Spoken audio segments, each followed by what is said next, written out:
Good afternoon, ladies and gentlemen, and welcome to Wogan House. Welcome in particular to our esteemed Iraqi guests, and above all to the Minister, His Excellency Al-Adeeb. Welcome to the UK. Welcome back, Professor Al-Musawi. I know that you spoke in this very room about community in practice only a few months ago about collaboration between the UK and Iraqi higher education. Thank you very much to all of our colleagues from the UK who have been able to join us here. I think we have 7 different universities represented directly, and many more who would like to be here had logistics allowed. And thank you very much also to our colleagues from other organisations supporting international relationships in higher education, the British Council, the British Universities, Iraq, Consortium, to Alison Ibn, who has been an expert in this area for such a long time, and to our colleagues from government, from the Department of Business, Innovation and Skills, the Sister Department to the Ministry of Higher Education and Scientific Research, and the Foreign and Commonwealth Office. I think all of us in the UK are very keen to hear more about how we can work together, and we will hear from His Excellency and then perhaps introduce ourselves. Please, Your Excellency.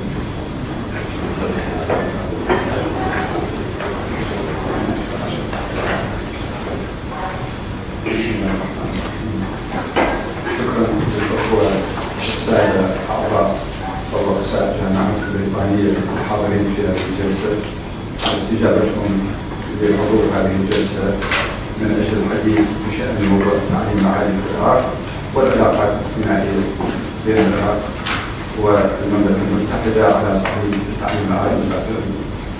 Thank you all for all the attendance, and thank you for all the representatives of their representatives to come here and listen and have a look and be aware of the condition of the Ministry of Education in Iraq and their projects and skills.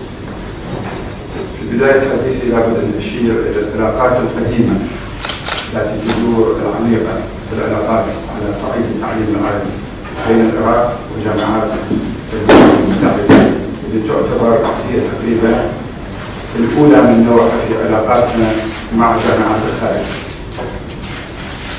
I would like to refer to the old relationship between the UK and Iraq in the scientific approach, which reflects our cooperation with the UK for a long time. العلاقات لم تكن جديدة، إنما هي ذات تاريخ طويل، وهي في طريقها التعميق حسب رغبة وزارة التعليم العالي. The relationship is very old, and we would like to develop it more for the benefit of the two countries. عدد الطلاب الحاليين الذين يدرسون في الجامعات بالمملكة المتحدة هو أكثر الآن من 1600 طالب. The number of our students, fellowship students, is more than 1,600 students. وهذا العدد في تكاثر وازدياد. And we will send more for this purpose. باعتبار أن وزارة التعليم العالي أطلقت حملة واسعة في تاريخ التعليم العالي، حملة بهذا المستوى ما كان قبلا، وإنما الحملة ما لم تشمل 10,000 طالب للدراسات العليا لمختلف جامعات العالم، لكن الحصة الأكبر هي حصة المملكة المتحدة.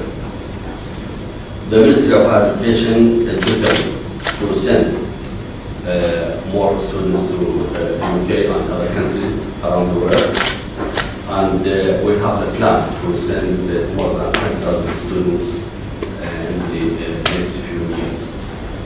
الهدف من حملة الابتعاث في وزارة التعليم العالي والجامعات العراقية هو تحديث المعلومات وكذلك الوقوف على الجديد في مختلف الفروع العلمية حسب التطور اللي حدث في مختلف الجامعات في العالم.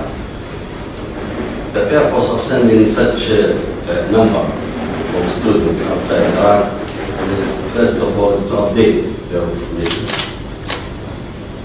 and to update the scientific approach in Iraqi universities. In addition to have the most recent science and technology which occurs here and transferred to our people in Iraq. لأن عندنا حالة ركود صارت في التعليم العالي من حيث البعثات بسبب انشغال العراق من سنة 80 بالحرب. بعد 2003 صار عندنا عملية التغيير، ولكن الانتباه للجانب الأمني كان هو الأولوية في الحكومة العراقية. Because of sanctions imposed on Iraq since 1990 until 2003, the higher education was set back, and after 2003, this government has a plan to renew the higher education and send more staff members and students to different countries for the world. من أجل أن تكون لكم صورة الابتعاث العراقي واضحة، عندنا حوالي 19,000 طالب الآن في مختلف جامعات العالم يدرسون على الدراسات العليا. We have now about 19,000 students outside Iraq studying abroad to get their postgraduate studies or the MSc or PhD in different subjects. ولكن غالبية هؤلاء الطلاب يدرسون على نفقتهم الخاصة، أما عدد الابتعاث فهو أقل بكثير من هذا العدد، ربما قد يوصل إلى 6,000 إلى 7,000 طالب بحث. Some of these 19,000 are studying on their expenses, but about 6,000 students are fully covered by the Iraqi government. مشروع العلاقات وتطويرها بيننا وبين الدول أو الجامعات المتقدمة هو أن ننتخب الجامعات الأفضل بالنسبة لطلابنا ضمن التصنيف العالمي للجامعات. فالخيارات راح تكون تقريبا ضمن قائمة بها أولويات سواء كان في المملكة المتحدة أو أي دولة أخرى. The principle of choosing the country or the university depends on the level of that university and according also to the league table in the international system. That's why we usually choose the most suitable universities outside Iraq and especially in the UK. والاختصاصات اللي يوجه إلى طلابنا هي في الغالب اختصاصات علمية يحتاجها سوق العمل في العراق.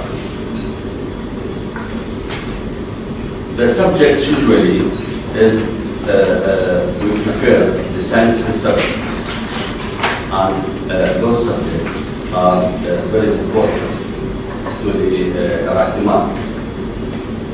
اللي هي تشمل الطب والهندسة والعلوم الصرفة وكذلك الزراعة. These subjects are mostly medicine, engineering, science, and agriculture.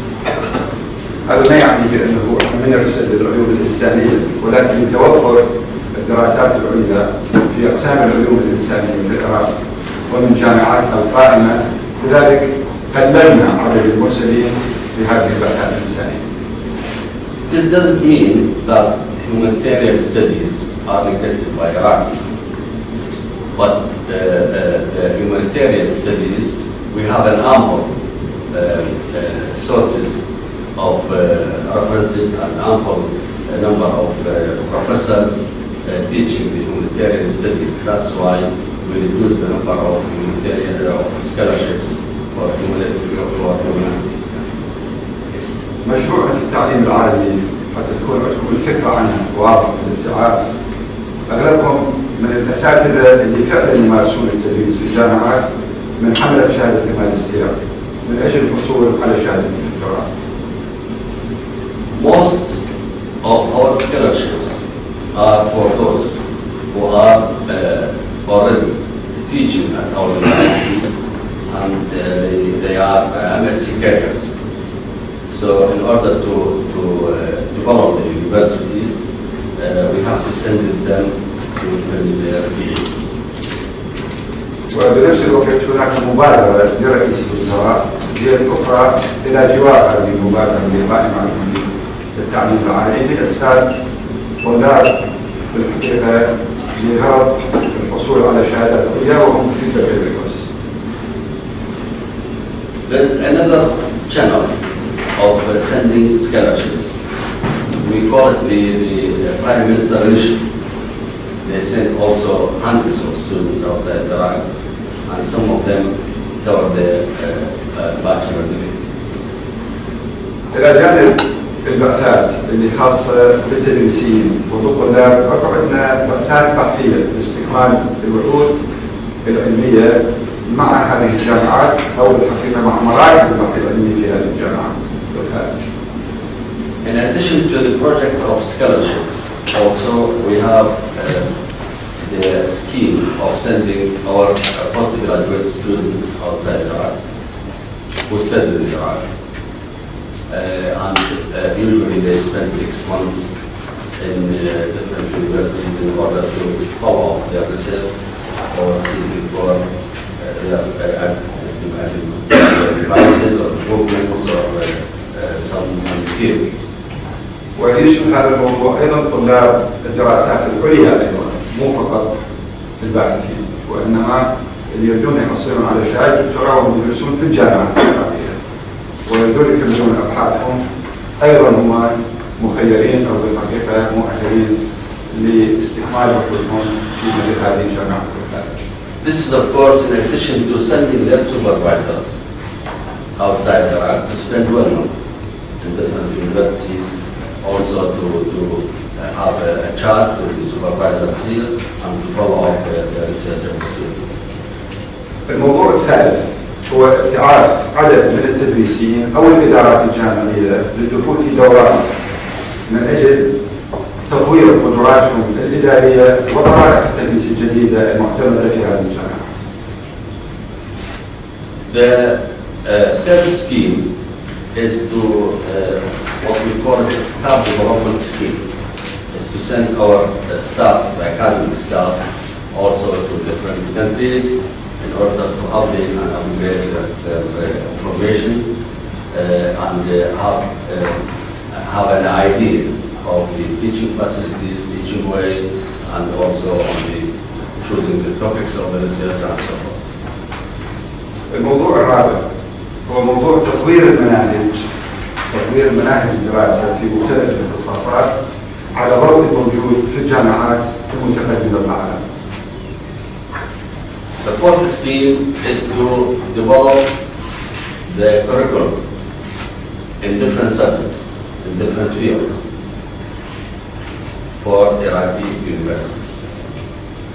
وهذا يجري عبر توقيع مذكرة تفاهم بين الاختصاص في أي جامعة من الجامعات في المملكة المتحدة أو أي دولة أخرى وإحدى الجامعات بعمادة الكلية في واحدة من جامعات العراق. This can be achieved by signing an MOU between the different universities or the different colleges in the same field, and they can sign an MOU between the two sides in order to develop this kind of initiative. أما الموضوع الخامس فهو العلاقة بموضوع التوأم، أن نتوأم منهجنا وطالبنا أيضا بين جامعة عراقية وجامعة أجنبية بحيث يدرس سنتين من العراق وسنتين أخرى في الجامعة الأجنبية على ضوء المنهج المقرر في الجامعة الأجنبية، بحيث أنه عند التخرج يحصل على شهادة موقعة من الجامعتين بشكل واحد. The fifth scheme is the twinning program. This is especially for the undergraduate studies. By studying 2 years in Iraq and 2 years in the UK, and of course it is to study with the same curriculum used in here in UK. And at the end of the day, he will get 2 degrees from both universities in Iraq. الموضوع الآخر اللي عندنا يهمنا بالنسبة لطلابنا المبتعثين وهو موضوع إجادة اللغة الإنجليزية. وكان لنا حديث مع السيد وزير الجامعات البريطاني في زيارة سابقة على أن تتولى المؤسسة التعليمية الجامعية في العراق في المملكة المتحدة بفتح مراكز لتعليم اللغة في عدة جامعات بالعراق، منها مثلا جامعة البصرة، الموصل وبغداد. هذه تسهل مهمة اختصار فترة تعلم اللغة بالنسبة للطالب المبتعث من العراق أفضل مما يبقى في المملكة المتحدة أو في أي دولة أجنبية ثم يتعلم اللغة عبر الكورسات. الأستاذ نفسه اللي يقوم بعملية التدريس أو مجموعة الأساتذة نستضيفهم احنا في هذه المراكز أو أي جهة من الجهات الجامعية في المملكة المتحدة بإمكانها وبالتعاون مع إحدى الجامعات العراقية أن تقوم بتأسيس هذا المركز. The 6th program is to strengthen the English language for our students. This is by opening centers of learning for English language, in addition to an English IELTS test in Iraq at different universities such as Baghdad, Basra, or Mosul. And then he can get an unconditional offer directly from universities in the UK, and then of course this will decrease or reduce the time spending by the student, the Iraqi student outside Iraq. ومن المشاريع الأخرى هو القيام بتأسيس حاضنات الأعمال أو الحاضنات التكنولوجية مع إحدى الجامعات العراقية من الطرف الآخر الجامعات الأخرى في بريطانيا أو البلد الآخر.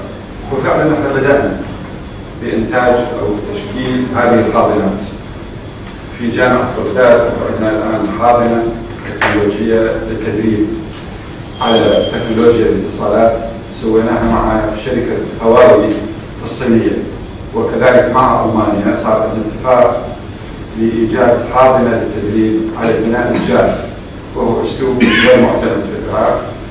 حاولنا أن ننقل هذه التكنولوجيا إلى العراق، وكانت عندنا مع إحدى الجامعات البريطانية قبل 3 سنوات اتفاقية في أن نوجد حاضنة تكنولوجية في جامعة البصرة، ولكن حتى الآن هذا المشروع تذكر بسبب الصور مصدر التمويل بعد ما انتهى. One of the projects which is very important, of course, to the Ministry of Education is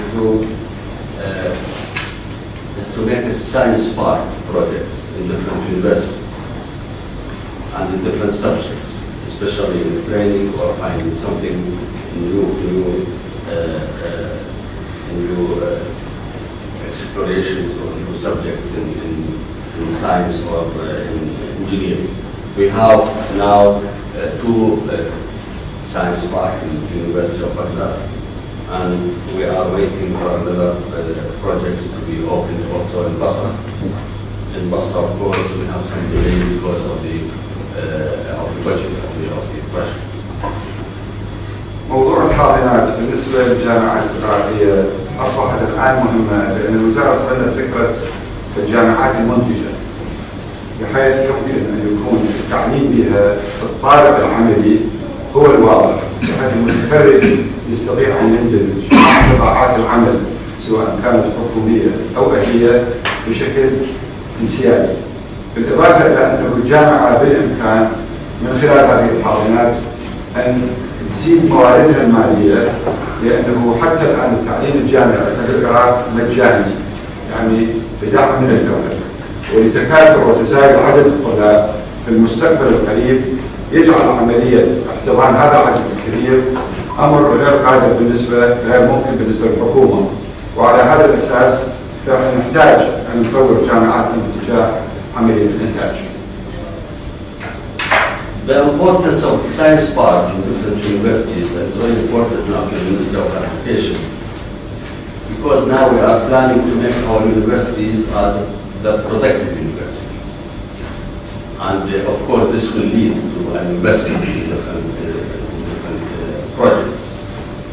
And as you know, Iraq, now the teaching in Iraq is free there are no tuition fees. And because of the large number of our students to join universities in Iraq, the budget is not sufficient to include all those students. So the investment is very important to help the University to help the Minister of Education to make more plans and more projects to continue with their plans. كما أنه الوزارة بنت الآن فكرة الاستثمار في التعليم الجامعي، يعني بمعنى أنه أي دولة أو أي جامعة في الخارج تعتبر من الجامعات الرصينة والمعتمدة بإمكانها أن تقوم بفتح فرع في الداخل تعتمد نفس المناهج ولكن بطريقة الاتفاق مع وزارة التعليم العالي للاستثمار، يعني لقاء مبالغ، يعني الطالب اللي يجي يسجل في مثل هذه الجامعات إذا مبلغ أفضل مما يطلع من الطالب إلى الخارج راح نستقبل الجامعة إلى الداخل بحيث تكون أغلب الأساتذة اللي يقومون بعملية التدريس هم أيضا من الأجانب، يعني من الجامعات الأجنبية. Also, we have now plans to make an investment in higher education.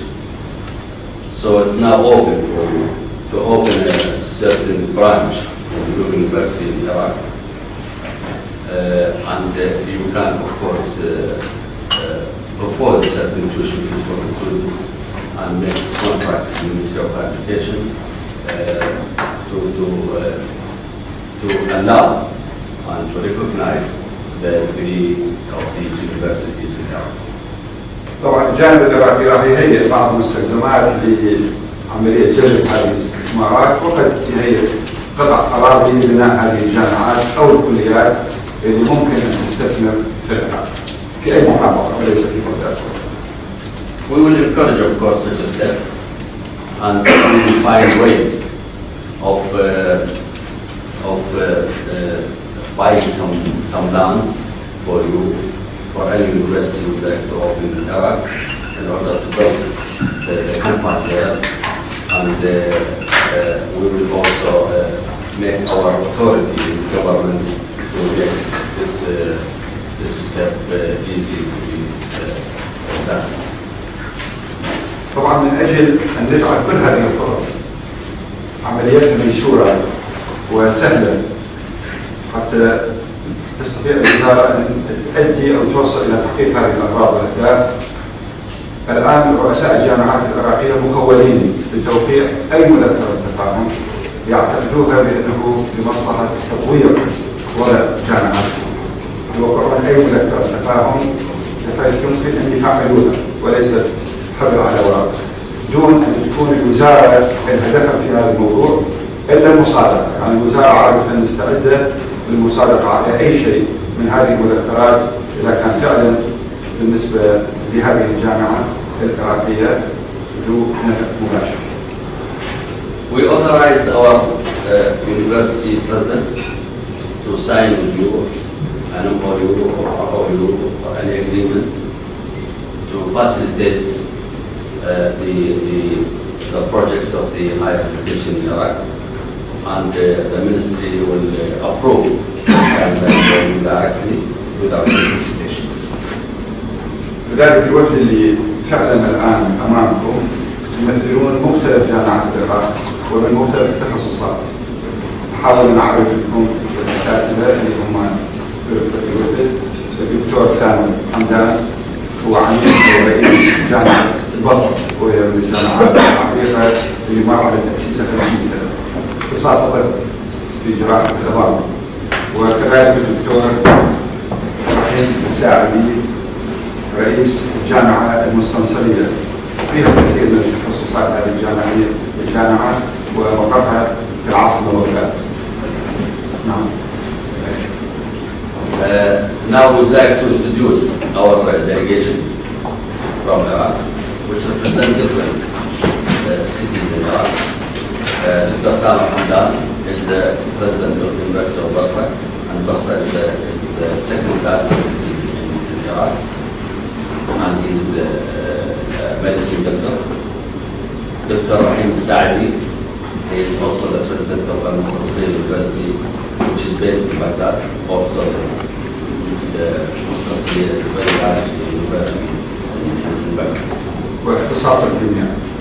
Now he's a chemist.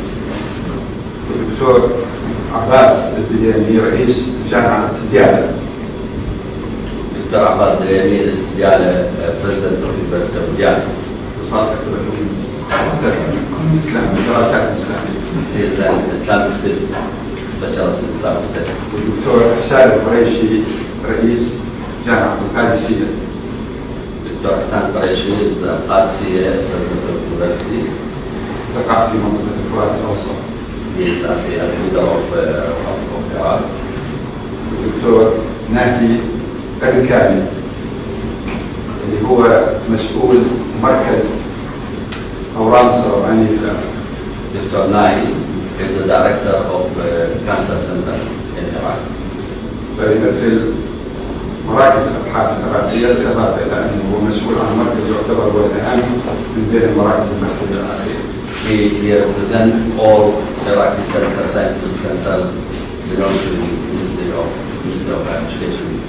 بعض الأخوة رؤساء الجامعات عندهم مذكرات تفاهم وعندهم عمل مع جامعات المملكة المتحدة. Some of our universities, they have already MOUs with different British universities. على سبيل المثال الدكتور عباس الدياني هو رئيس جامعة ديالى بكرة راح يوقع مذكرة تفاهم مع عدة جامعات. Dr. Abbas, University of Diyala, tomorrow he will sign an MOU with the University of Reading. ولذلك بالإمكان يعني أن يكون حديث مباشر مع هذه الجامعات للتعرف على الاختصاصات المطلوبة وأي مذكرة تفاهم ممكن أن تزيد من طبيعة العلاقات بين جامعاتنا والجامعات البريطانية خاصة من خلال مرتبات متفقون عدد معين من هذه الجامعات. الوزارة مستعدة لتقبل ذلك. You are free to negotiate or to have a dialogue with our delegation in the different disciplines, and the ministry definitely will approve such step. وشكرا لكم ونحن مستعدين للاستفسار والسؤال. Thank you very much, and the minister is ready for any question. Thank you. Thank you very much, Your Excellency. I think the UK Higher Education is proud to welcome so many Iraqi students to the UK, and one of our strengths, I think, is our quality and the diversity of our institutions in educating undergraduates and postgraduates, staff, helping with curriculum development, in research which is cutting edge and applied to solving global problems, and in operating transnational education in a number of different ways around the world. I'm sure that there are many ways they will contribute to Iraqi partners. Perhaps they should introduce themselves. Please. Good afternoon, my name is Stuart Easter and I work at the University of Edinburgh. I'm Minister of Universities to see what I work on. هو الجامعة الطلبة العراقي في الجامعة. I'm Diyala, I'm from the International Relations Office at the University. So we're similar in that we have students from Iraq and some informal research, but we're really keen to look at formalising some of our relationships. هو من جامعة سري وأيضا راح الطلبة العراقي وكذلك هو أحد عن جامعة الله العراقي في جامعة سري. أعتقد أن التفاهم فعلا إلى جامعة الكوفة وهي كلية الطب. You have an MOU with the University of Kufa.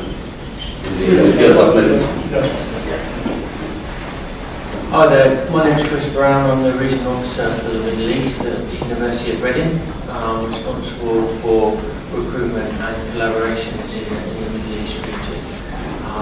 Like many universities here, we have a long history of welcoming and teaching students from Iraq. And I know some of our graduates are here today.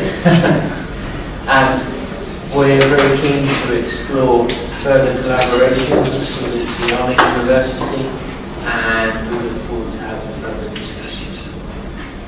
ومن جامعة الأديب في الانترناشونال المكتب الدولي للجامعة، وهو مسؤول أيضا عن التعاون مع الشرق الأوسط، ولديه طلبة العراقي الحديثين في جامعة الأديب، وهو مستعد الآن أن يتعاون مع أي جامعة عراقية.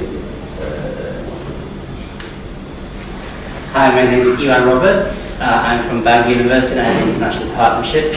We already have MOUs with your institutions, and we've been able to attract your visits now and again, including the cultural attaché, and obviously we want to work close with your institutions. Our Vice Chancellor will be coming down tomorrow to meet you in person, so that we would like to express our interest in developing a range of links with your institutions.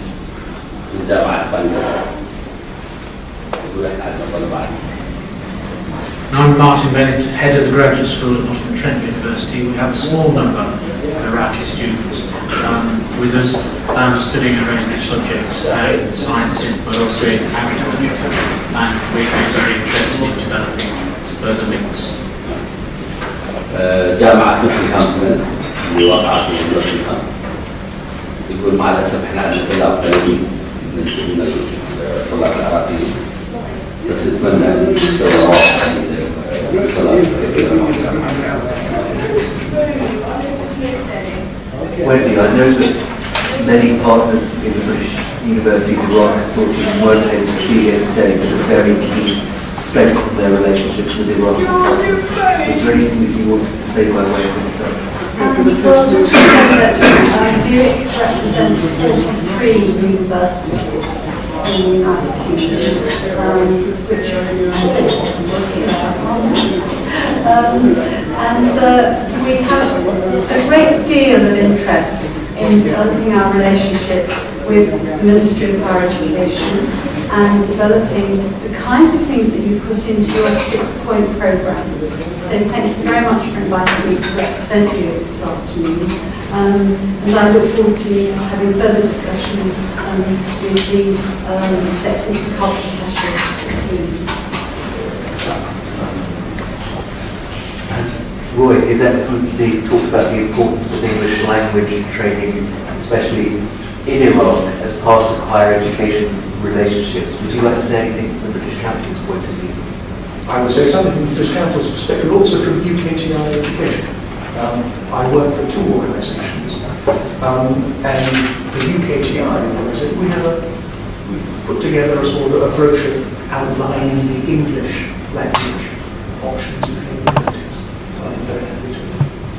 هو من المركز الثقافي البريطاني ويعمل أيضا مع وزارة التجارة البريطانية، ويقول احنا أيضا يهمنا نطور اللغة الإنجليزية. And one of the best years of my British Council career was spent in Baghdad.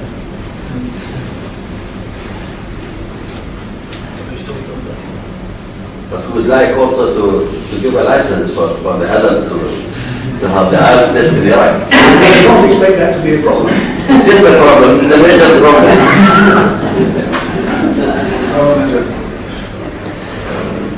And perhaps, Dr. Niven, I know that the Iraqi British Business Council took a number of universities to visit Iraq at the end of last year, some of whom weren't able to make it here today.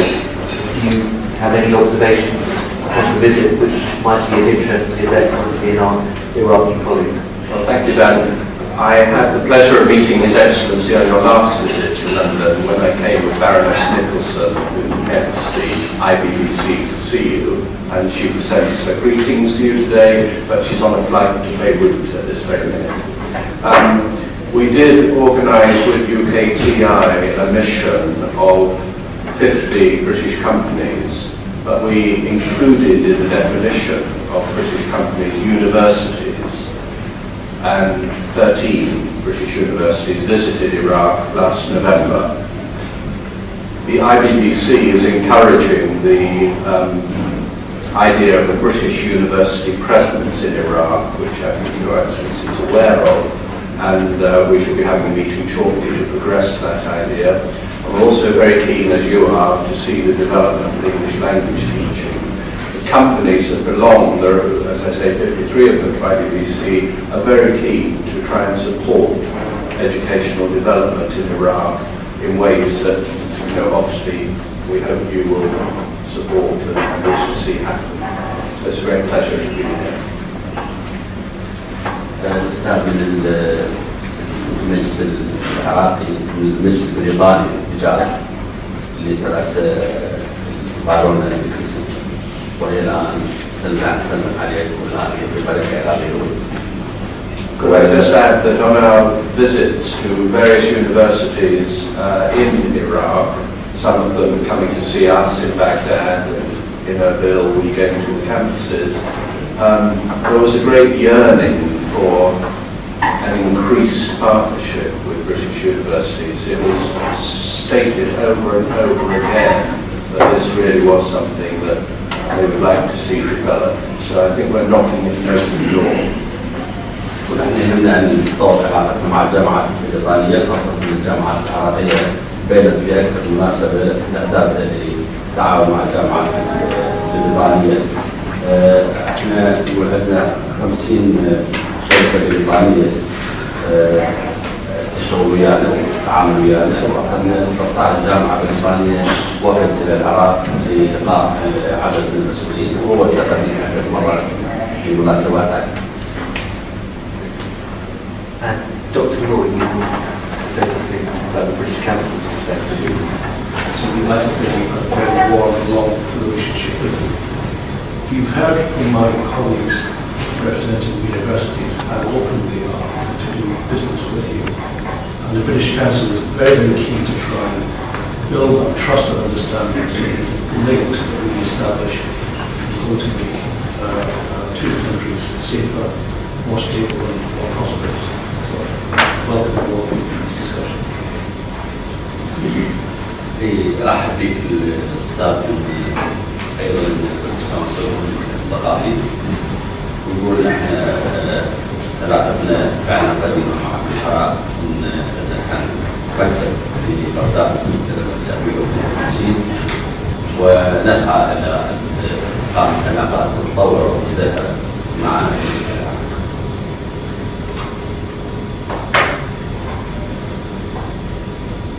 Your Excellency, you set out a comprehensive range of ways in which universities can collaborate.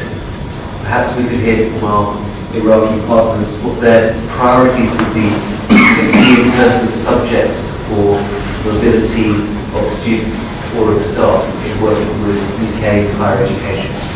The Chancellor of the President of Basra University, and by the way, I'm a graduate of the Arabic College of Surgeon of Edinburgh in 1980.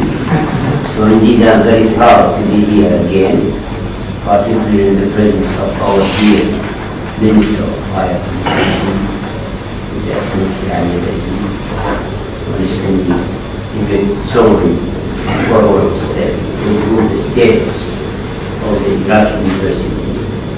And we are indebted to him for raising the level of the status.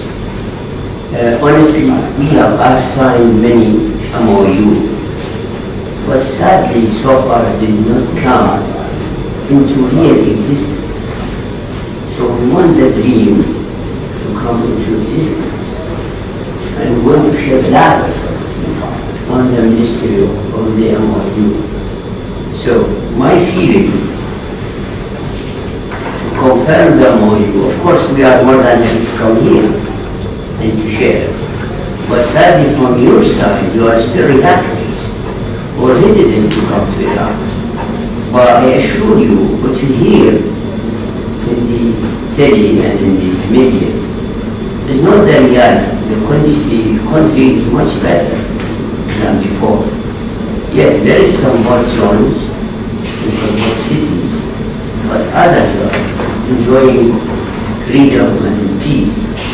So don't be sad or disappointed to come and visit some parts. We need exchange of professors. So we need some professors from your side to come and visit. And we cover all the expenses from door to door.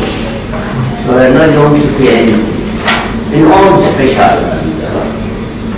We need examiners to come so that we know our level. We need to come and examine our students so that we know exactly where are we.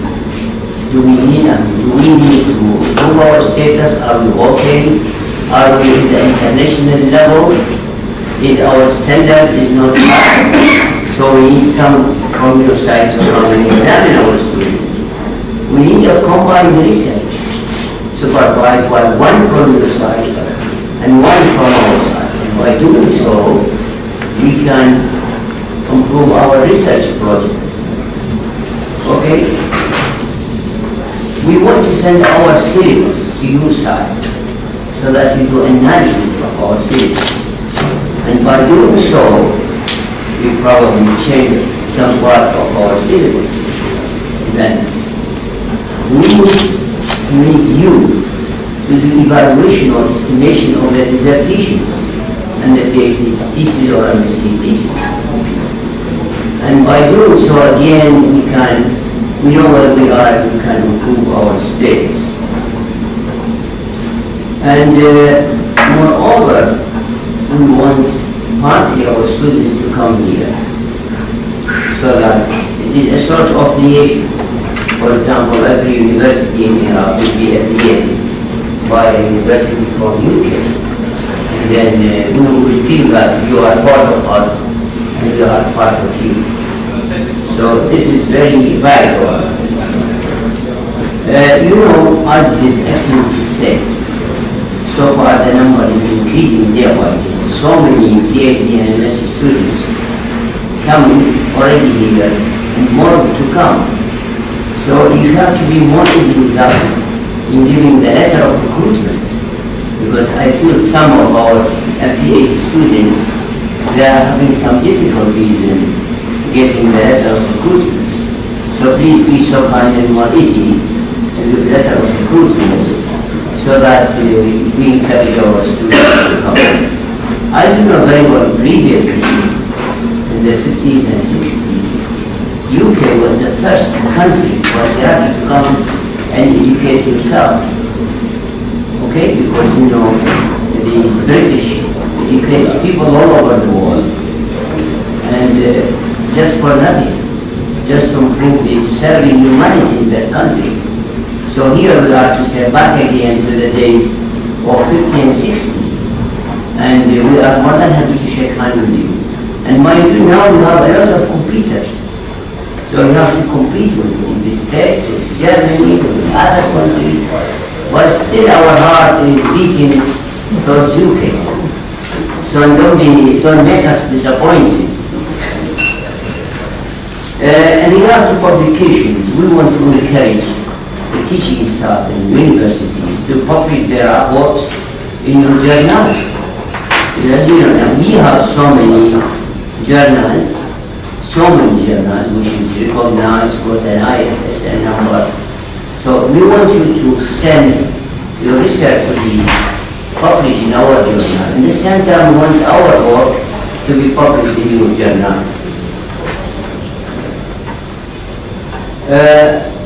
Up to my knowledge, it was possible in the old days that students come from the BSc to PhD without going to the MSc. I think we need this routine to come back again. If you have a student who is clever enough to pass all the examinations and finish the PhD in 3 years, I think you have to say yes to him. You should not go into 2 steps, go MSc and then PhD. And as His Excellency said, we want some of our certificate to be signed by your side, so that it is signed by Iraqi University and the British University. And His Excellency said about having a British University in Iraq, which is great. It is very good for you, it's a source of money for you, a source of education for our students. So we can facilitate everything, at least in Basra. I'm more than happy to give you offices in the university and to give you land and to give you and to share in teaching. You know, Americans are directing universities in Iraq and in Kuwait and in other parts of the world. So why not to have a British university, for example, Edinburgh, would have a small copy of the Edinburgh University in Basra. Reading will have a copy in Al-Qadisiya and so on. And by doing so, we are making the story much easier for our sons. British Council used to have a very useful courses in medicine, in English, and everything. And a lot of us came and got rich knowledge from the British Education Council courses. But I don't know why it stops last week. I think we need a British Council to a great extent. Okay? And finally, we have deficiencies which we need to follow. We have richness in some specialties, but poverty in other specialties. So our main goal is to get rid of the weakness and poor points. For example, the problem of architectural engineering is a big problem in Iraq. So we need to send students in architectural engineering. Nanotechnology is becoming everything. And hopefully one day will come that we will need nanotechnology. So wherever you go, you will face nanotechnology. We need more than 100 specialists in nanotechnology. We need the genetic engineering and the molecular biology. And we need the stem cell technology, which is invading every aspect of life. And finally, thank you very much for giving me such a long time to express my feeling. But again and again, I'm more than happy to be with you, particularly happy to join our dear Minister of Higher Education. He is the father for the ministry. Thank you very much. Thank you, Professor. Please, Professor, I'll say. Okay. Good afternoon. I'm not going to explain maybe I will say shortly. Last week we have an MOU with the university and Mr. Dewan, but the man who was responsible for these signatures. There are some systems, of course, which we have been heard from the university, like 2+2 or 3+1, 3+1+1+1. These systems, I think, we are going to do it in this university. The points, there are some important points. First of all, visa. Our students have difficulties, big difficulties with their visa because of the English language.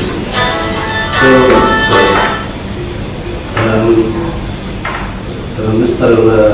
Roy, let's see the name, he has been explained to do some easier things to get this. If we have got some centers for English language in Iraq, for example, will make their life easy for us, for the students. Because the visa, I think, had a relation to that visa. You must pass English for I don't know, 3.4 or 5.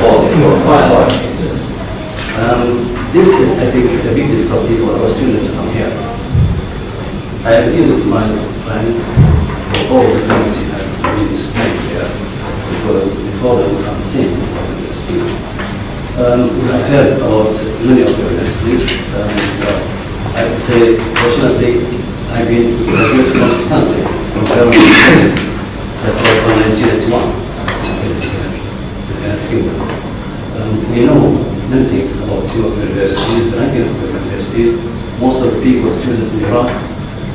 refer to them here.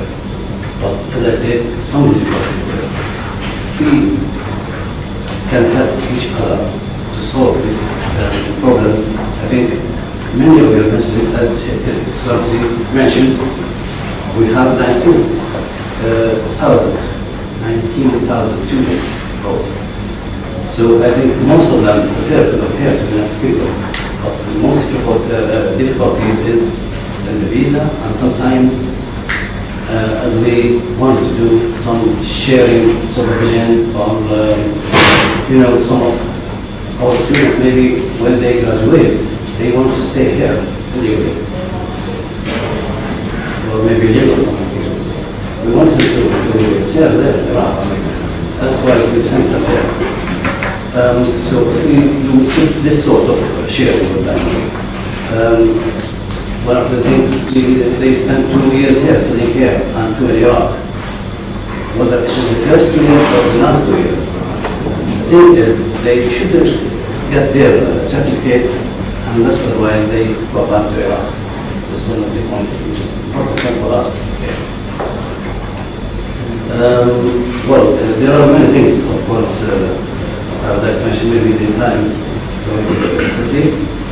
The other thing I think which we have expanded in the university with the what I call School of Chemistry, which is the college in our system.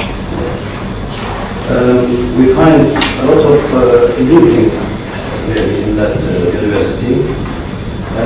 Sometimes if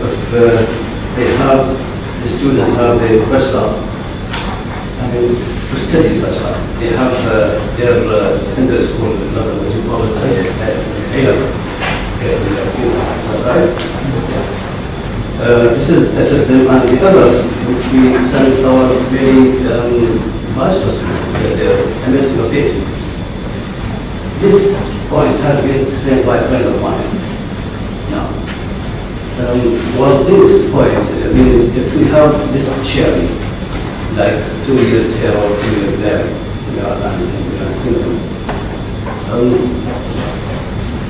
the problem, as I said, is staying with the student and giving the certificate. The certificate can be signed from our university, Mustanseriya,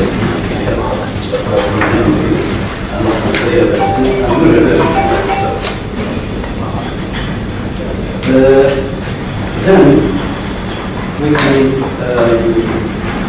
have a guarantee to all of us who come back here as before.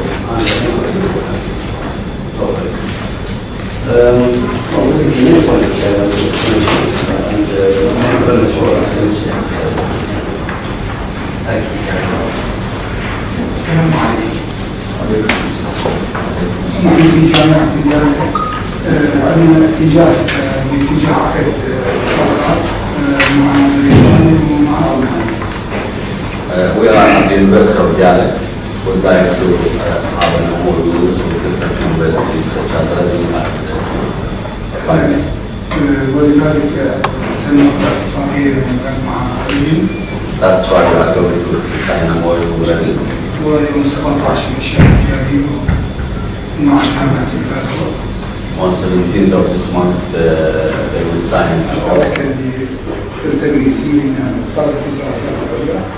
combined research projects for the staff in Baghdad and also for the postgraduate students. البرنامج الآن اللي متوفر له الدعم من الجامعة. We have a budget to cover activities ومن قبل الوزارة. to support also by the Minister Al-Adeeb. هو البعثات الدراسية دكتوراه مهندسية. The scholarships for PhD and MSc. والزمالات الدراسية دكتوراه مهندسية. Also scholars for the MSc and PhD. والإجازات الدراسية دكتوراه مهندسية. The study leaves for also MSc and PhDs. وبعثات اللجنة العليا لرئاسة الوزراء دكتوراه مهندسية. And also the scholarships of the Prime Minister Mission. والزمالات الخاصة دكتوراه مهندسية. And the special scholars for the MSc and PhDs.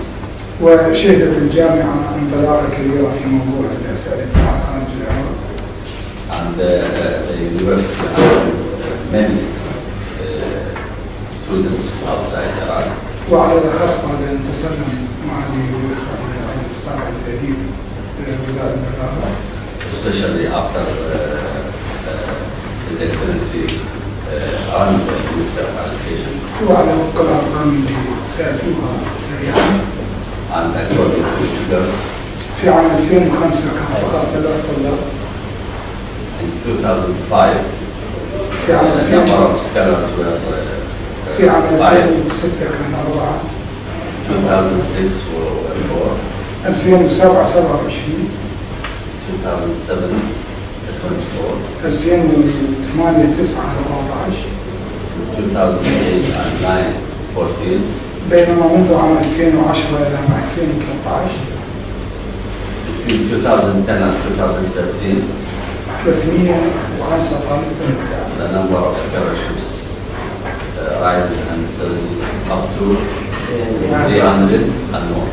وهو ما يشجعنا على أنه في عام 2014 سيكون العدد Which encourage us to increase the number of 2014. على مختلف All subjects. شكرا لك. Thank you very much. So all my points, my opinions were counted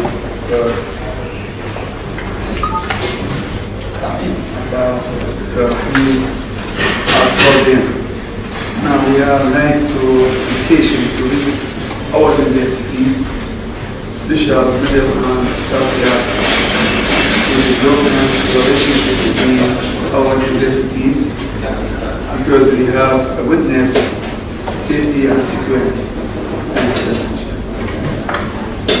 Really, I would like to address my comments because I have a good chance to see you here. I've been in Iran and I left about 24 years ago. So really, I'm going to take you or to attract you from the learning system or teaching system for the research work. In Iraq, we have a lot of research institute, more than 100 institutes dealing with different aspects of research, including cancer, health, geography, geology, and land, and anything. You know that for the last 30 years, Iraqi people have done a lot of things, starting from the war, sanction, war again, and terrorism. So Iraq now, probably I can say, is the best land or the best country that favor or good for doing research work, especially in the health and the part of our health aspect. Cancer Research Institute in Iraq need two things from England. One thing is we need to take a good view about the system of research or research system in England. You know that there are a lot of research systems in the world, in Japan, in America, England, and in our area also. The second thing that we have got a young guys and PhD researchers, all of them, probably most of them graduated from Iraqi universities, and they need to see what was going on here in England. And we in Iraq consider England is the top countries of science. Not because I was here, but it's England. So we try to knock the door. We have tried to knock the door of many research centers in England in order to find a place for them in order to, for example, to have 6-month training or probably 1 year. But it seems difficult in order to get that things. So I'm going not to appeal, but to ask you if you are going to help us to open your door again, wide door, not narrow door or very tight. Not windows, not windows, no. Not balls. Regarding so, I'm going to shift from the research centers in Iraq to cancer problems in Iraq. I think you and me, you can expect that we will find new cases of cancer in Iraq. This needs to have a collaboration between you and us in order to overcome this problem. For example, CML, chronic myeloid leukemia, generally we have read in the book, it can be safe, and anyone infected with CML can live for 20 years, unless it shifted from chronic phase to acute phase. In the world, probably it takes about 10 to 12 years in order to change from chronic to acute. In Iraq, it takes only 2 weeks. It takes only 2 weeks in order to jump from chronic phase to acute phase. So, you know that our air, our soil, our water, polluted. Many things have been put in our earth. The wall, the bomb, everything. So you need your attention in order to overcome the cancer problem in Iraq. Iraqi Cancer Institute, we call it ICCMGR in order to make it easy to pronounce it. ICCMGR now, it is the main cancer research institute in Iraq. Has 4 departments dealing with cancer research. We have got cancer research department, we have got medical genetics department, molecular biology department, and experimental therapy department. We have got 5 main project systems now in Iraq. Number 1, the role of stem cell in initiating cancer or in treatment the cancer. And the second thing is the effect. The third thing is to introduce new trends for cancer therapy. For example, viral therapy. I think that not well accepted or not well understood here. Viral therapy. We try to use virus from avian, from chicken, in order to treat cancer in human. And also we have got a new project for use nanotechnology to treat cancer, and also the effect of pollution on people who are at risk, and the toxicity of by using local plant extract. You know that most of cancer therapy now, drugs or cancer drugs in the market, all of them extracted, all of them drawn from the plant. So we try to use Iraqi plant as a source for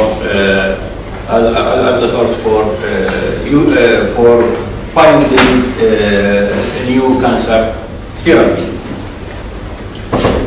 And now we have got about 27 postgraduate students also try to perform their project in our center. So at the last, all what I need to say that we need your help, we need your support, because we expect that 80% of Iraqi people will be implicated with cancer. So we need your help. So I don't know how can you give your support to us, either by universities directly or through cancer research institute in your university. And thank you.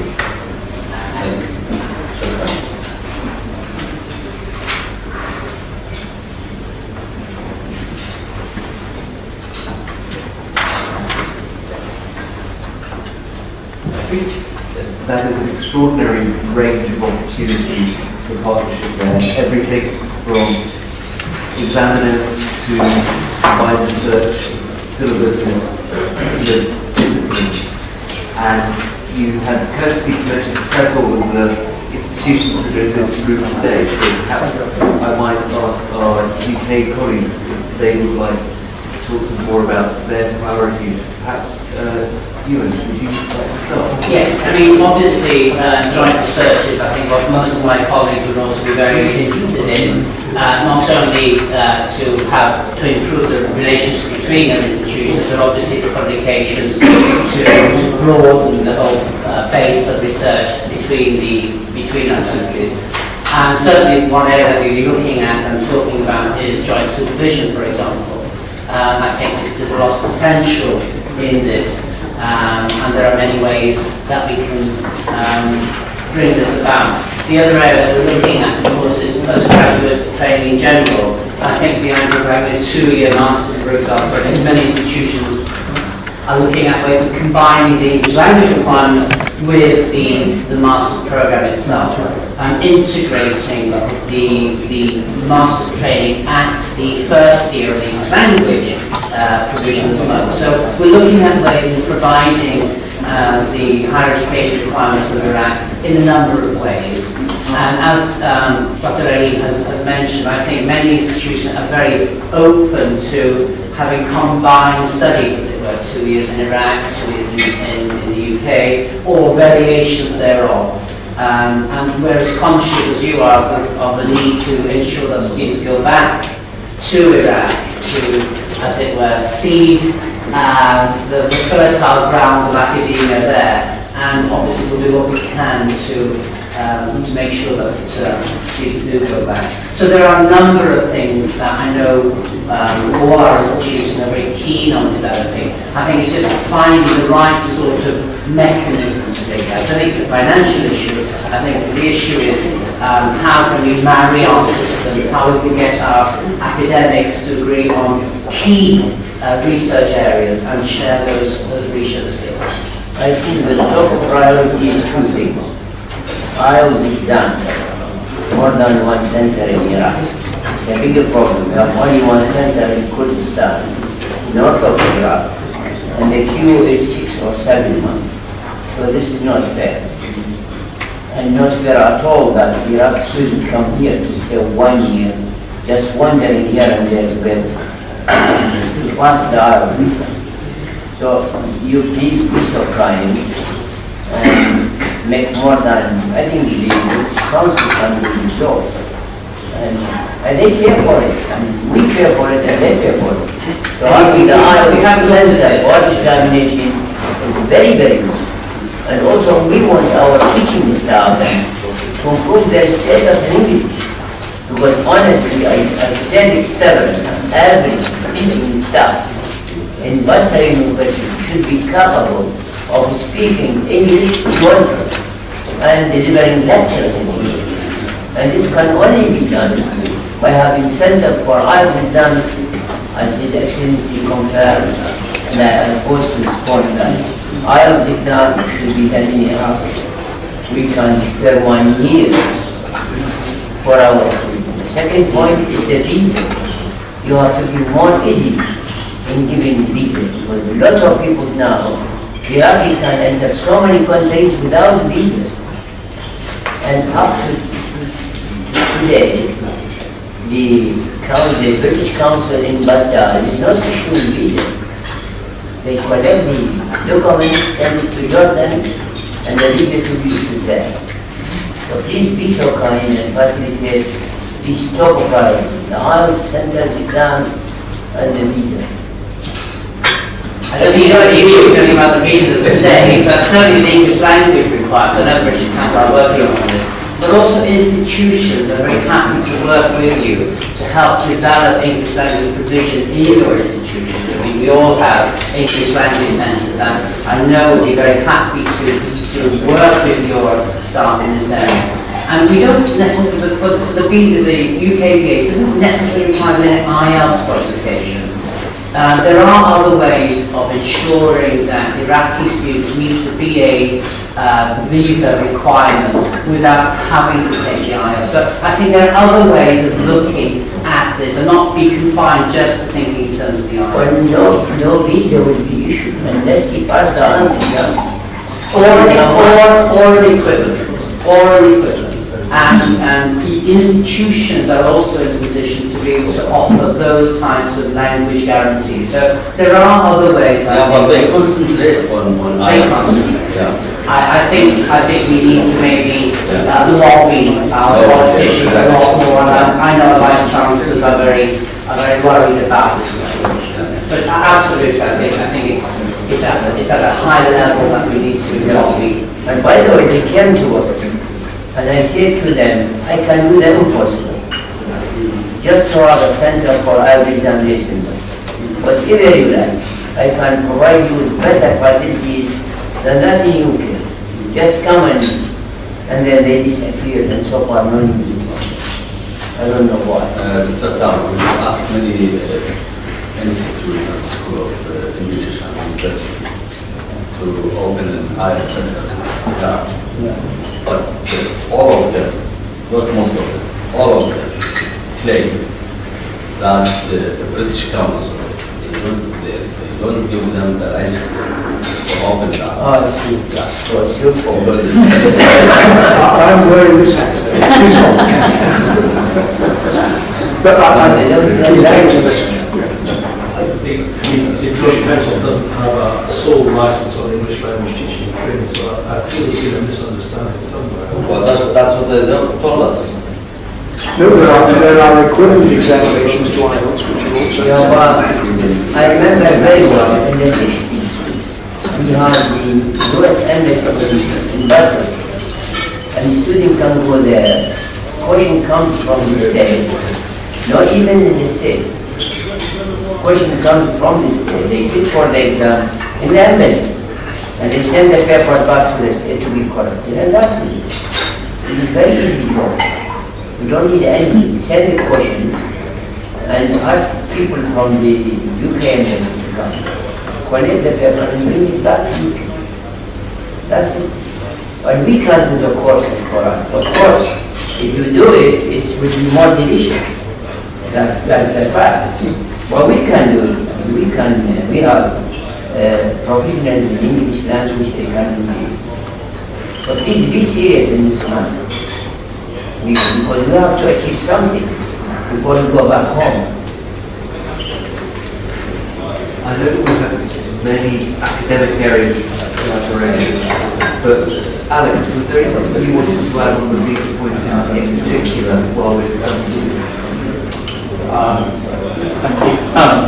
Firstly, to say very much welcome to His Excellency the delegation. It's really wonderful to see you here and to hear this conversation taking place. And my role really was to come to offer our support. And I think it's been fascinating to hear the many positive things that we've been talking about. So I'm not sure whether to thank you or not, Dan, that I have to answer the first difficult question, which is about visas. We know about this. I'm not an expert indeed on the whole visa system in terms of education. So we have made, I think, great progress in Iraq in terms of improving our visa service, and we will have more progress to come in 2014. But obviously we're aware of it. I'm sure you are aware too of the political context in this country, which we cannot sort of pretend is not there around immigration, which means we do have to have a system. But of course, I'm sure I and colleagues here would say that one of the important things is that we are trying to facilitate and attract the best students and to help the kind of partnerships and things which you're talking about today. May I ask Dr. Asad to explain what happened to the delegation from Baghdad city to come to UK in order to sign very good investment project? What happened to them? I would be pleased to hear that. I'm just slightly conscious, and perhaps maybe we can talk. I'm just slightly conscious of not talking about the partnerships. We started an initiative for town planning between Iraqi cities and British cities and the British government. And we had the first call from the city of Karbala in Iraq, and it was a big promise from the British side. They are welcoming the team, and we have very good response from the House of Commons and the University of Reading and other universities as well. But this was since last September, and they applied for a visa, and after 3 months they got a rejection for the letter from Reading University. And because of this, we had to call the Mayor of London to get an invitation letter, which was sent to the visa center in Amman, and then they got another rejection, and they insisted to have business visit visa. Just think about it this way: you are asking a delegate, a diplomatic delegate from Iran, to come here, but you have to check. You are telling him, you know what, I'm not sure if you will come here and apply for asylum. So can you please show us that you have a bank account and you have enough credit that when you come to the UK as a governor of Karbala or any city in Iraq, you are questioning their credibility. This is a big diplomatic mistake that we are making here. Until now, as we speak, they are still waiting for a visa from the British consulate in Amman, and they are insisting on applying for a business visa rather than getting an invitation from high-level diplomats in the UK to bring the delegation, the ministerial or the government, the local government delegation to London to make a large conference to discuss this big project, this strategic project to twin Karbala and London or any other city in the UK. Just to give you an indication about how complicated the visa problem is, and we hope the FCO and the Minister David Willis can consider helping us with the Minister of Immigration to sort out visa issues similar to this. Because if we fail in this project for 2020 with Karbala, one of the most strategic cities in Iraq, this door will be closed for the last for other cities as well. I think the UK higher education sector has spoken with a very clear voice to our own government about some aspects of visa policy. And I know that we've worked very closely together over the last few days. And I'm absolutely delighted that we haven't been able to come here. We do have different departments responsible for different areas of policy. And unfortunately, we don't have the Home Office here in the room today. But we do have representatives from the Department of Business Innovation and Skills who have led a cross-government strategy that the entire UK government has signed up to, that was published over the summer, that did say at a more general level very welcome things, that there is no limit on the number of international students or the number of international academics that will be able to come here, and that the government would like more to come and would very warmly welcome them. And I'm sure you prefer that, Brian. Yeah, perhaps I can add a few points there. My name is Brian Johnson. I represent the Department for Business Innovation and Skills. I lead on international higher education strategy and policy, and what Dan said is that from our perspective we are really keen to see these grow. As Dan mentioned, policy for immigration rests with the Home Office, and our Minister, Mr. Willits, is a keen advocate of trying to make things as smooth as possible within the bounds of the policy area that he can. I think some of the initiatives discussed here, such as English language training, and if we can make progress on that, will certainly aid the future and will help to smooth things. But all I can say is from our perspective, you're very welcome here, and we're keen to see links progress, and our Minister will do what he can. And the subject of links, Peter, I saw your eyes light up as we talked about some of the research topics that our partners were interested in. Perhaps you'd like to elaborate a little bit on your areas of priority and study. I think I'd add just on Dr. Assad's point, it sounds like a very specific issue there, but I would have thought the British ambassador would be in Iraq, would be the person to resolve that. In a previous role I worked overseas in the Foreign Office, an issue like that we would want the ambassador to resolve. But in terms of the University of Surrey, I think in terms of our international partnerships and in Iraq as well, we have this balance. We're very keen to be ambitious. So ambitious for us means looking at things like 2+2, joint degrees or dual degrees. So that's kind of our ambition.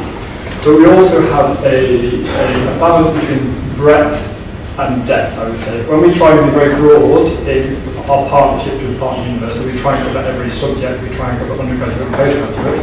That we try and establish 2+2 arrangements. That takes time. So we often prefer to start more narrowly. So for example, by looking at a particular research area and looking at visiting PhD students coming to Surrey in a particular area like civil engineering or might come to, but in a subject that may have some existing links already. So starting by looking at something like visiting research, or by looking at where our students from Iraq are already coming from, and they'll be coming from your universities already. I mean, they say actually there's a group, we already have some links we weren't aware of, so we build on that. So I think usually we would think, let's try and be ambitious over the next few years. Can we find an individual research area that we build on with, for example, visiting the attendees students? For us internally, it's quite simple to get moving. So we get that moving, and then we work on the longer term partnership. So I think that's where we would see the biggest way to make quick progress. I would like to come in here at the moment and say that I certainly know the ambitions of Buick members and the goodwill of Buick members to work on joint facilitation. But currently there are no mechanisms. We very sadly, the Delphi scheme was discontinued for Iraq 2 or 3 years ago. That scheme has proven the usefulness of seed money, of pump priming, and it doesn't rely on a sort of piecemeal approach. I mean, forgive me, but you have students, you have links. There are some universities whom I think have the intellectual areas that you are seeking, who perhaps don't have so many links. My feeling is that I would like to see some sort of strategic development between our countries on education, so that things like 6-month internships might be developed. I'm just feeling at the moment that I would like to perhaps take things forward over the next few months in terms of how we might have a strategic approach to this, completely inclusive. I'm not just speaking on behalf of Buick universities here. I'm actually very keen that we have an exchange with all British universities. It happens that Buick has a particular role, but this is not an exclusive role. So that's really my plea, is how we make this a more strategic approach. Yeah, I did not catch your word. You are not happy with the Delphi program? Or you are happy? No, well, we were very happy with it. Yeah, that's true. Very happy with it. Because we shared in Delphi as universities. We're very Very successful program. We're very and we published an article out of this research in outstanding journal. So it was very useful. We were tackling diabetes in Basra University, and I think in Baghdad they took the abortions and something related to gynecology. But we took the diabetic part, and it was an outstanding program. I wish we can have it again. I was going to say, we are unhappy that it's been discontinued. So we were very happy with it, and I think it has proven its worth. Thank you for that evidence. Yeah, that's okay. I would absolutely endorse what Wendy has said and what you said, sir. I know that in your own university you had a partnership, a Delphi partnership with the University of Salford, for example, which was a very successful engagement. For those of you who are unaware about this program, it was a program to develop projects in higher education between not only universities in the UK, but internationally with those in Iraq. And over a 3-year period, from 2009 to 2012, it developed 35 international partnerships. And believe me, there is a body of evidence to show that this type of funding really is the beginning of good relationships between universities, and some excellent projects were established as a result. It's very sad to see that there hasn't been a successor to this program, and I think Wendy is absolutely right. With a structure in place at a government-to-government level, it's much more easy to build those sustainable relationships that really bring benefit, not only to Iraq, but also to the other international partners. I do know the UK Department for International Development is looking very carefully at what it might be able to support terms of higher education partnerships in the future, and we have been contributing evidence to this as part of our role in the task force, and actually many of the people here today have provided more evidence of the value of programs like Delphi in the past. And I also know that John's colleagues at the IU are already thinking about what we might be able to do working together if something comes about in the future. But Roy, you may know even more than I do. No, I don't know. It's just, is there any reason why a successor to Delphi might not be funded by the Iraqi government if there's no foundation? Well, it's a good idea. I think we can work on this matter. I'm sure His Excellency would support this idea very, very much. So it's okay.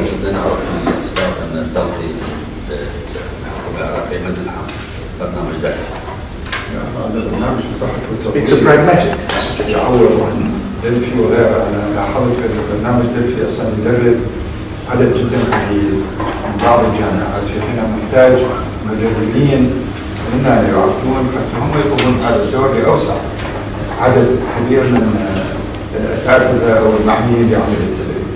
إنشاء أفضل وإحنا عندنا الباب ما مغلق يعني مو بالضرورة إلا من خلال البرنامج اللي كان مدعوم من قبل الحكومة البريطانية، إنما إحنا عندنا برنامج مدعوم من قبل الوزارة اللي هي مديرية مادة البحث والتطوير. أي شيء نتفق وياكم نقدر عن طريق هذه المديرية لكل الجامعات من عندنا. We have an office in belong to the Minister of Education called like R&D, Research and Development, and this office is responsible for any project like Delphi to develop it or to proceed with it. Not necessarily under the same name, Delphi, but we support such a kind of research and project through this office. So if you have any idea or proposal to raise, then you can make this proposal and then you can send it to this office to proceed with it. Yeah, I want to raise a point. There is a budget for that. Yeah, I want to raise a point regard to the research project, whether it is MSc or PhD. You know, normally the research project solve a problem. So we want the research to solve a problem in Iraq, not in UK. You understand? Because I know you have a list of projects. Probably it solve your own problems, or there's some ideas in here. But we prefer to solve our, for example, in medicine.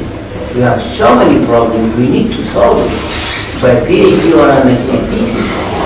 So it would be nice that the Iraqi student would be given a problem in Iraq, and they follow this, whether they come party in Iraq to follow their patients or to follow their diet. And by doing so, it will be beneficial. Because, for example, I've seen in medicine, some got PhD from UK about a problem which is only in UK. So when you come to Iraq, he's totally unaware of a lot of things in Iraq. We have the problem of tuberculosis, which is not a problem in your country, but you have your own problem. So please be so kind and direct the project, or we can give you projects. And mind you, Iraq is a very good medium for thousands of research projects. Thousands.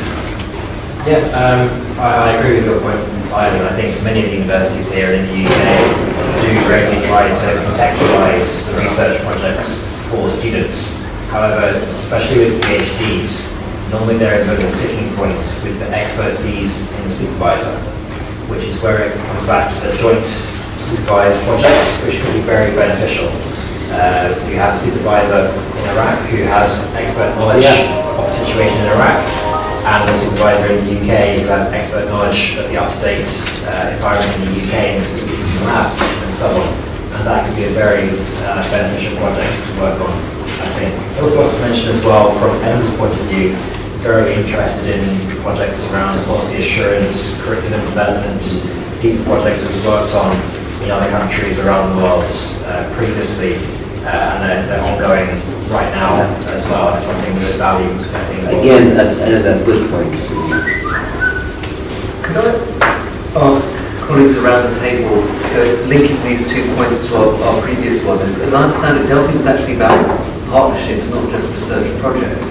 So it was facilitating things like joint supervision and sharing of knowledge, like curriculum development, in particular. And it was only about, was it about $1 million a year? £3 million over 3 years. So that sort of very small pump priming added a lot of value to Iraqi partners as well as to UK ones. That's something that we can think about in conversations with our government as well. I'm very conscious that, Chris, your university has been mentioned many times. I don't know if you would say something about your priorities for engaging with Iraqi partners. Yeah, no problem. Well, first of all, going back to the Delphi project, certainly speaking, Delphi, we certainly benefited from the Delphi project. It enabled us to link up with Diyala University, which was great. I mean, it was research bits and stuff like that. But it's enabled us to want to further develop our links with Diyala, and I hope after tomorrow we'll be able to identify fixed areas where we can certainly mutually benefit each other. I think we've reading through a key for research bits and stuff like that, but it's enabled us to want to further develop our links with Diyala, and I hope after tomorrow we'll be able to identify fixed areas where we can certainly mutually benefit each other. I think we've reading through a key to do something back. We want to help build Iraqi universities and capacity, and like many others, in areas. I mean, we're able to offer Edinburgh areas of quality assurance, academic training, those kind of areas where curriculum development. And we also have a very well-known and well-respected English language centre, and we're very keen to talk and discuss potential areas in that respect as well. So, thank you very much, Chris. Professor Bennett, I'm conscious that you haven't yet heard your priorities. Okay. As one of the newer universities, one of our ambitions is to grow our international collaboration. Second one is to grow the number of research students we have. We're quite a large university, one of the larger ones. In terms of postgraduate research students, our numbers are still quite small. My own responsibility is for the graduate school, and an ambition that we have is to double the number of research students that we have by around about the end of this decade. Part of our success has been recruiting overseas research students. Out of our 650 or so research students across the university, 42% are from overseas. And that's quite a high proportion. And what we see the advantage of that is that it develops our global outlook, both within the university and organizations outside the university. Now we have a number of research strengths in areas that have been mentioned this afternoon from across the table, including cancer research. The Jan van East Cancer Research Centre at our university, one of the major ones outside London and one of the major ones within a new university. We also have architectural engineering. We also have architectural heritage, which we've been working in projects in the Middle East, not in Iraq, but elsewhere. And of course, in the wider region, these remits that we've been talking about are outside my areas of graduate school, in terms of undergraduate degrees and other things. I would look that I'd be more than happy as an historian and not a scientist to welcome anybody from Iraqi institutions to work in those areas of the humanities. Thank you very much, Professor Bennett. I'm conscious that there is so much to discuss. These conversations will need to carry on for a long time, and I hope that longer and more trusting relationships will come out of them. but I'm also conscious that we're reaching the end of the slot that we had told you about, that there are pressures on His Excellency's time, and also that you would like to be able to have time to talk with each other. So perhaps this would be an opportunity to invite the Minister to make any last words if he would like, and then invite you to carry on these conversations bilaterally for as long as we have the room for. Thank you very much indeed, and welcome again to the United Kingdom.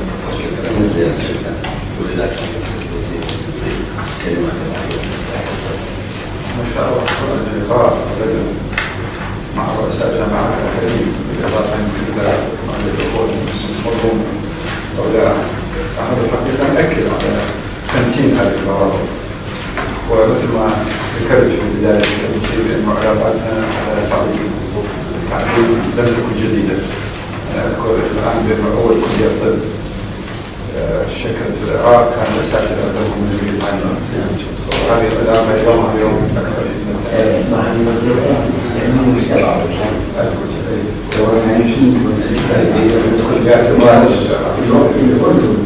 هذا من كلية طب 90 و92 عليه التصور يعني 27 هم 82 والإخوات 84 يعني ماجد 84 إلى 27. His Excellency first stated that tomorrow we have another meeting with the Vice Chancellors and some high officials from different universities in UK. Until now we received 20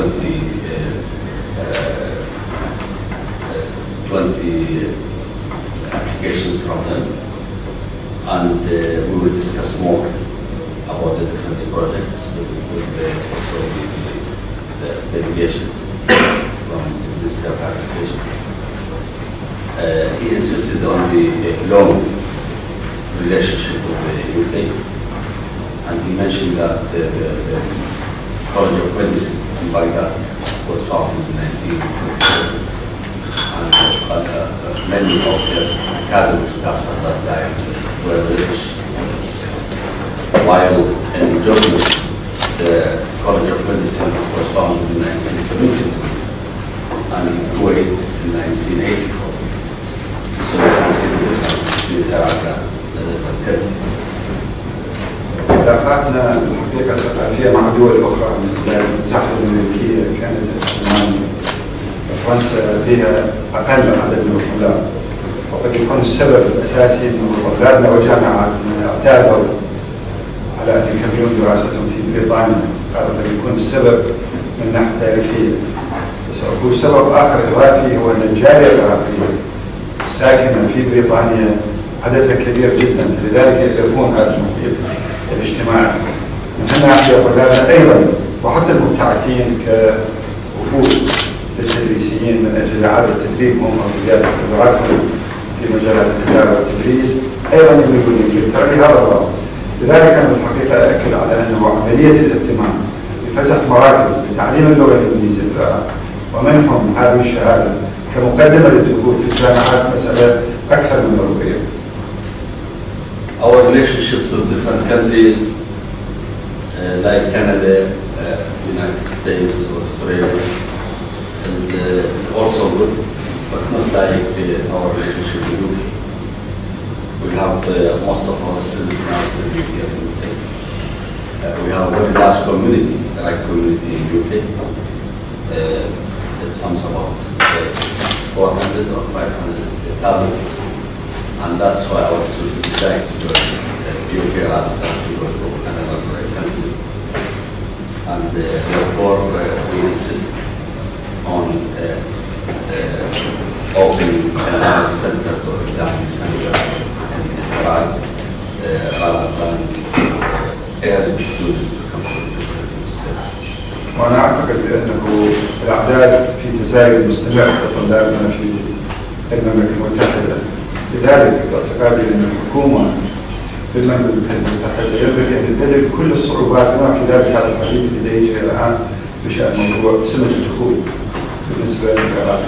صحيح الدكتور رحيم الساعدي أكد كثيرا على أن طلابنا قد يكون هنا وما يرجعون، ولكن أنا إلى الآن ما عندي الإحصائية تثبت بأنه العراقي اللي يطلع في الدراسة يكون خارج من الجامعة، وإنما رجعوا خلال السنة فقط 375 مبتعث كانوا في الخارج واحتفينا بهم في احتفال، من غير الكفاءات الأخرى اللي كانت مقيمة في المملكة المتحدة أو دول أخرى يدرسون. الجو الإيراني الحقيقة مشجع لهذه الكفاءات.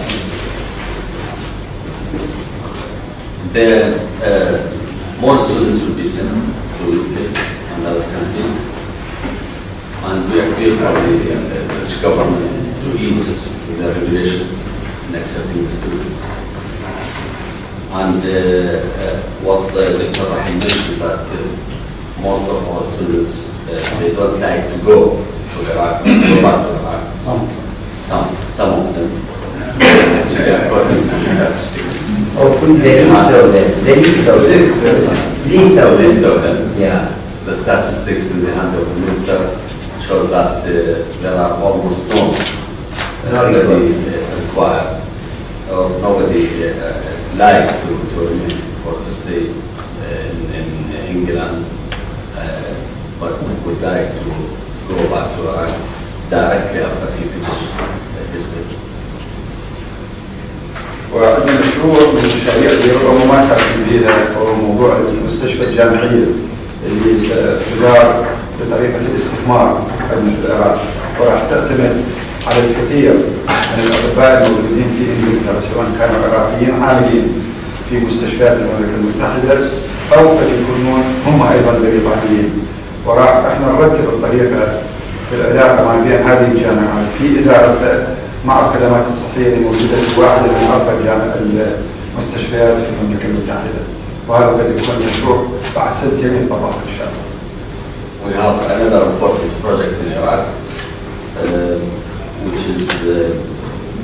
which is called the teaching hospitals, and this is designed to teach the students in the medicine colleges in addition to the patients. And it's a very important project, and we will ask many professors from British universities to come and work at that hospital, and this project will end up in 2 years' time.